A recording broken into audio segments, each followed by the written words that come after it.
Olá a todos, sejam muito bem-vindos ao Civilização Cristã. Meu nome é Davi Teixeira e hoje eu vou estar reagindo aqui a um outro vídeo que solicitaram, que é do Reverendo Augusto Nicodemos, onde ele está falando a respeito do culto infantil, das crianças no culto, se a gente pode fazer um culto para as crianças separado do culto dos adultos, ou se as crianças devem estar junto com os adultos no culto. E aí vamos ver o que ele está falando e a gente vai comentando a respeito desse tema, que é um tema importante, né? Porque a gente está falando de como as crianças aprendem, de como elas lidam com o culto, que elas devem estar fazendo na hora que os adultos estão cultuando. A gente vai dando uma olhada aqui nesse vídeo do Reverendo Augusto Nicodemos. Essa pergunta está partindo de um pressuposto equivocado, de que nós temos que ter uma base bíblica para tudo o que a igreja faz como instituição.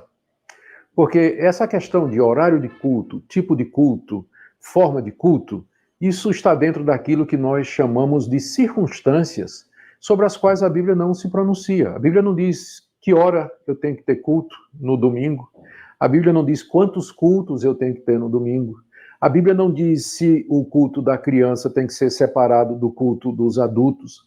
Estas são circunstâncias que Deus deixou a critério da igreja decidir, levando em consideração o bom senso, os princípios gerais da Escritura, o conhecimento da história da igreja. Então, quando a gente fala no princípio regulador do culto, ou seja, aquilo que Deus determinou para o culto, é uma referência aos elementos do culto. O que é que deve haver no culto? Isso sim, a Bíblia fala com muita clareza. Algumas coisas que precisam ficar claras, né? Realmente, a escritura, ela não pontua para a área do culto, embora isso é um ponto até que eu gostaria de fazer uma observação, né? A maior parte dos cultos no Brasil, eles são feitos à noite, né? Como o reverendo falou aqui, esse tipo de coisa a gente até pode ter algum certo bom senso no horário que fica melhor até para a comunidade e tal, mas eu tendo a crer que o melhor horário é pela manhã, por conta das crianças, né? Então, por conta das crianças, quem é pai aí sabe, a gente tem 2 filhos pequenos aqui, então a logística até com as crianças ela é melhor pela manhã. Não é o ponto do vídeo aqui, mas é uma observação importante. Como ele realmente coloca, a Bíblia não estabelece horário de culto, mas pelo bom senso, eu creio, né? E outros irmãos creem também que o melhor seria pela manhã. Mas é aqui um ponto importante. Eu não creio que aonde as crianças devem estar no culto se encaixe nessa categoria de circunstâncias, né? Onde a Bíblia não mostra com clareza ou não haja princípio suficiente na escritura para a gente determinar onde as crianças devem estar. E nisso eu preciso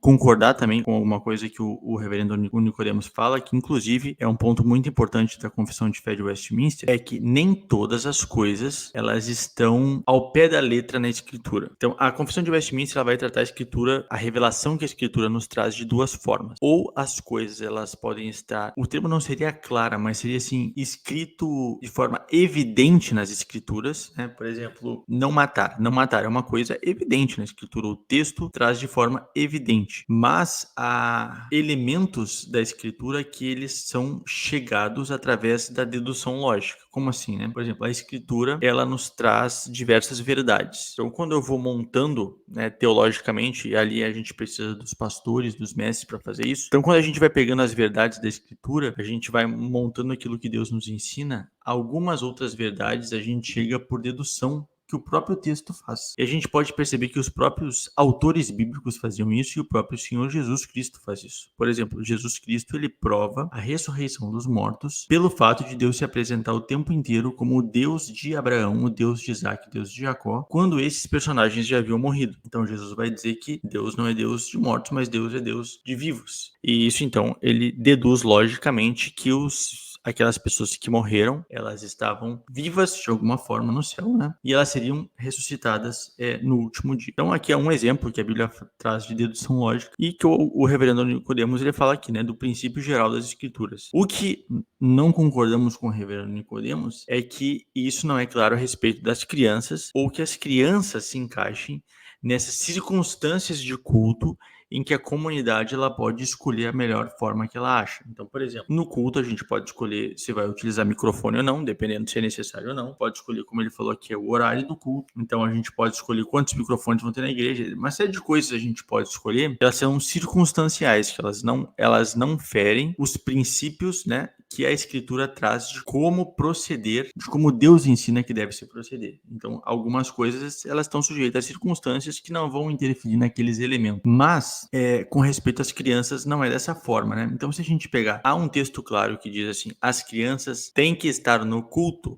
Sim, né? Então, a gente tem textos do Antigo Testamento que vão falar a respeito de santas convocações, por exemplo, Joel capítulo 2, vai falar inclusive de crianças de peito e tal, tem salmos que falam a respeito disso. Há o princípio geral da Escritura também, dos pais têm o dever de orientar os seus filhos na piedade, e essa orientação, ela se dá desde o seu nascimento e ela passa pelo os filhos estando presentes no culto. Por exemplo, eu tenho um filho de 2 anos que ele no culto, ele vendo com os próprios olhos, ele ouvindo. Então, por exemplo, ele ouve coisas no culto e depois ele repete em casa com 2 anos, né? Ou ele, quando a gente celebra o sacramento da Santa Ceia, por exemplo, algumas vezes ele já me perguntou se ele podia comer, o que era aquilo, e eu tenho a oportunidade, como já previsto na Escritura, de poder explicar para o meu filho o que aquele sacramento simboliza, desde agora, desde os 2 anos. Os salmos ele canta, aquelas coisas também edificam a vida dele, mesmo na sua infância. Por quê? E aqui um elemento muito importante, né? Porque quem age no culto, em todos os elementos ordenados por Deus, é Deus. É o Espírito Santo quem age na pregação do pastor, porque o pastor, ele tem o dom de mestre dado pelo Espírito. Então, quando o pastor fala, ele não vai edificar só a vida do adulto, mas ele também já vai, desde agora, agindo na vida das crianças. As crianças estando cantando, as crianças estão vendo os seus pais orarem e elas também sendo estimuladas a fechar seus olhos, a estarem orando. Então, as crianças, elas são edificadas. E uma coisa ainda mais clara é que as crianças fazem parte do povo de Deus. Deus só tem um povo e as crianças, pelo batismo, elas são inseridas nesse povo. E o culto é o culto para o povo de Deus inteiro. Então, é óbvio que quem tem que estar cultuando é todo o povo de Deus, e isso inclui as crianças, como a gente já vê desde o Antigo Testamento, né? Vamos ver o que ele continua falando aqui no vídeo. A Bíblia fala que no culto temos que ter orações, pregação da palavra, leitura da palavra, a ministração dos sacramentos, batismo e ceia, e assim por diante. Sim, aqui são os elementos de culto, né? Como eu havia mencionado. É aquilo que é determinado por Deus na palavra dele. A Bíblia também fala de princípios, do tipo, o culto tem que ser cristocêntrico, o culto não pode ser voltado para entretenimento, o culto tem que ser em espírito, em verdade, ele não pode ter imagens de escultura. Então, quanto a isso, não tem dificuldade nenhuma. Mas a Bíblia não nos dá qualquer informação a respeito dessas circunstâncias, como eu já falei, hora de culto, forma de culto, culto com criança, culto sem criança. Então, cabe à igreja, na sabedoria dela, pedindo orientação a Deus, decidir o que é melhor para o bom andamento da comunidade.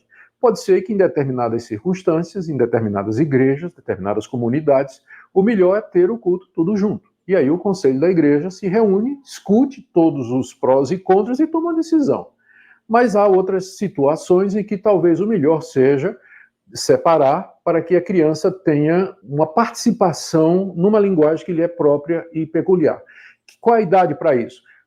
A igreja, de repente, pode dizer crianças de 2 a 5 anos, outros podem dizer crianças de 2 a 10 anos. A Bíblia não fala a respeito disso. É uma decisão que a igreja tem que tomar, sempre buscando a orientação de Deus e o que é melhor para a comunidade. Bom, então aqui acabou o vídeo, né? Novamente, aqui no final, ele vai entrar no... Existe essa distinção entre os elementos que Deus ordena, entre as coisas que Deus ordena como princípios que deve conter no culto, que o cristão deve estar fazendo, que a igreja deve estar fazendo, e algumas coisas circunstanciais. Mas, novamente, não cremos que o fato das crianças estarem ou não presentes no culto façam parte desse segundo grupo de coisas circunstanciais, né? Para nós é óbvio que se as crianças fazem parte do povo de Deus, elas estão junto com o povo de Deus. Ah, mas tem que ter uma linguagem própria para elas.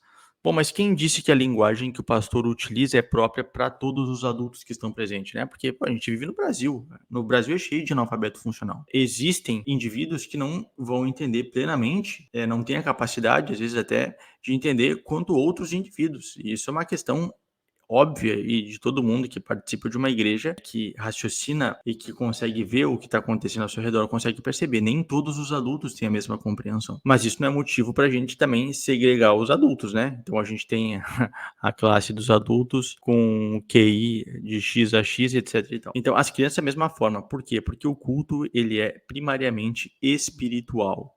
E é o Espírito Santo quem abre o entendimento, e ele abre também o entendimento das crianças. Meu filho é uma prova disso. Mais uma vez eu vou usar um exemplo próprio, mas eu tenho exemplo de diversos irmãos que atestam a mesma coisa. Os seus filhos são edificados, eles fazem perguntas mostrando que eles estão ouvindo a palavra de Deus. Por exemplo, às vezes a gente menciona alguma coisa em casa, aí meu filho fala, aí meu filho repete a palavra e diz igual o pastor, porque ele entendeu que o pastor falou aquelas coisas na igreja. Então ele já se habitua desde cedo, ele é ensinado no caminho que ele deve andar desde cedo, a estar presente naquele momento, a saber que aquele momento ele deve ter reverência, ele deve ter respeito. O Espírito Santo vai desde agora edificando o coração dele. Então nós cremos sim que os filhos dos crentes, eles são parte do povo de Deus e devem estar cultuando a Deus com toda a igreja, com todos os seus irmãos. Tá bom? Esse foi o nosso vídeo. Espero que gostem. Se você tem uma opinião diferente ou quer que eu reaja a algum outro vídeo, deixe aí nos comentários que a gente vai estar analisando, tá bom? Abraço.